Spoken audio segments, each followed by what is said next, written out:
Hello, and welcome to Pivot2Prevention, a toolbox for school-based behavioral health. We're very excited to have you join us today and hear about this innovative approach to address students' behavioral health needs. I'm Rebecca from the Children and Youth Cabinet of Rhode Island, your host for today.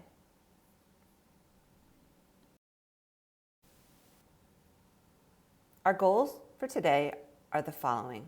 First, to highlight the approach of Pivot2Prevention and how it can unlock Medicaid funding for school-based behavioral health services.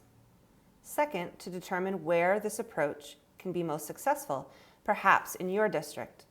And third, to get a sample of some of these tools and get a feel for their utility in your community. So let's get started.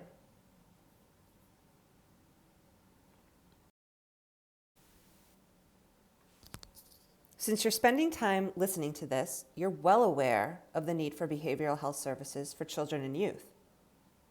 However, to emphasize this, according to recent research, 35% of students between the ages of 14 and 18 experience a mental health crisis. However, only 50% of youth with a treatable mental health disorder receive clinical care. This has a direct correlation with academic success. For we know that 50% of students with serious mental health issues drop out of high school. And yet, even though the need is so high, resources are scarce. Clinical services at schools are incredibly important. Students are 21 times more likely to access clinical services at a school than in their community. However, schools just don't have enough psychologists, social workers, or counselors to begin to provide sufficient behavioral health supports given the high levels of need. And although at the federal level and in many districts and states, resources have begun to be allocated towards behavioral health supports, these resources are just a drop in the bucket.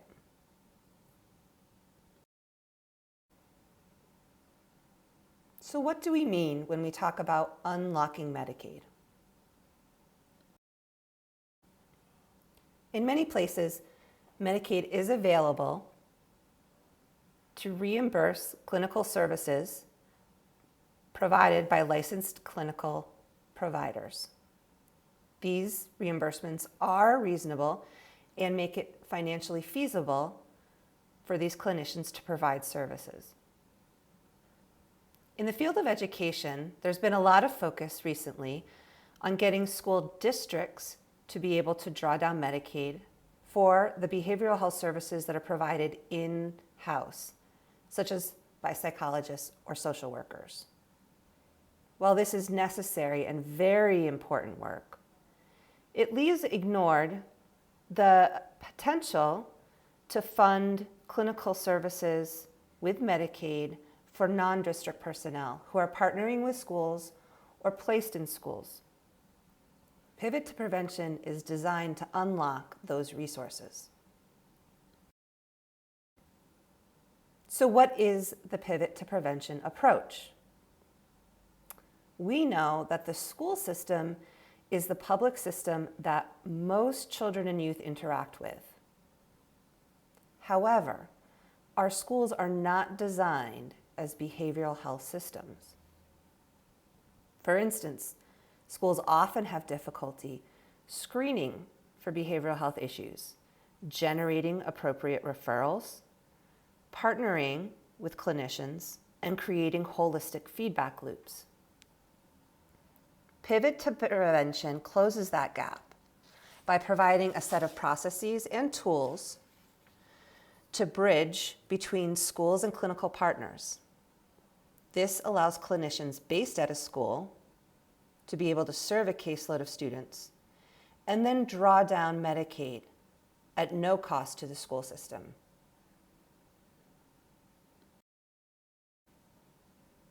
There are several conditions for success that should be considered in determining whether to adopt this approach. First, Pivot2Prevention works best with districts with high Medicaid eligible populations, clearly. Also, since the key to this framework is engaging with clinical partners, it's strongest in regions that has a sufficient workforce of clinical providers and agencies. These partners need to have experience in billing for Medicaid and need to have clinicians who really want to work with a school-age population and in schools. The systems assessment tool in our toolbox can help you determine if this is a good fit for your district or community at this point in time.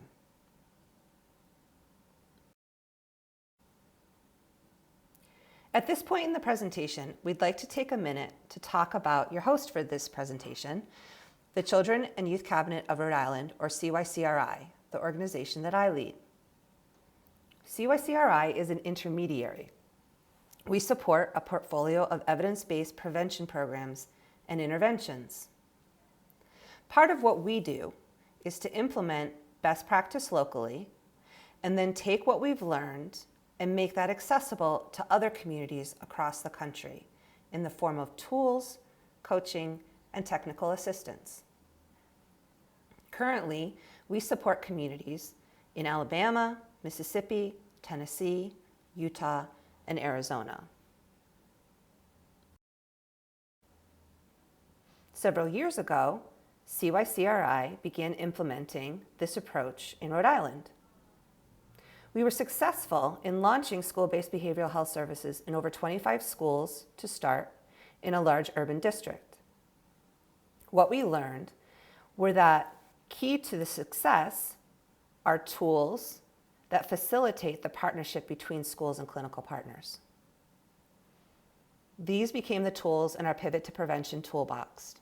They are the tested and refined products of our successful implementation.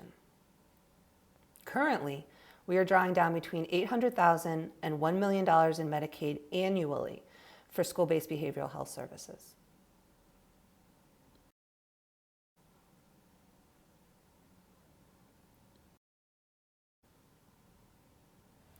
This image describes the process for accessing school-based behavioral health supports. We designed this from the perspective of a student with a potential mental health issue. As you can see, each step on this map is associated with one or more tools in the toolbox. Before starting on the path, you will want to use the self-assessment tools outlined in the green start box to figure out where your gaps may be and if this is the right time to employ this approach.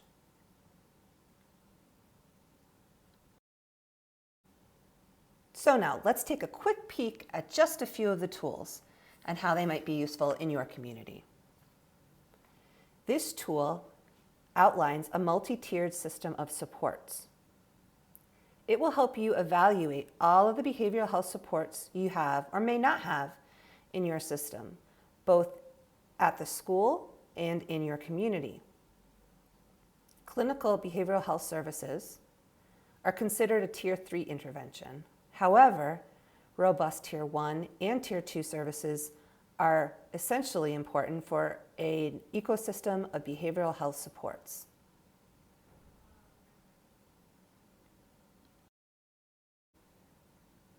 One of the most critical elements of Pivot2Prevention is the ability of a school to make timely and appropriate referrals to a clinical provider. This comprehensive training walks a school team responsible for referring students through the steps needed to make this a successful process. From agendas to roles, all is outlined in this training.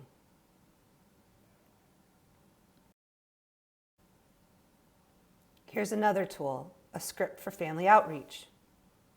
Given confidentiality regulations in most communities, schools are responsible for the first outreach to families to obtain consent for a referral for behavioral health supports. This easy-to-use script and checklist can serve as a guide for those initial conversations with families. That was just a taste of the many tools and resources in our toolbox. There's much more to see. Please feel free to visit cycri.org under the Resources tab to see these accessible and open for use tools. Coaching and technical assistance is also available through CYCRI. If you want more information, feel free to reach out to this email address on screen. Thank you again for joining us today, and thank you for all you do on behalf of children and youth. Have a wonderful day.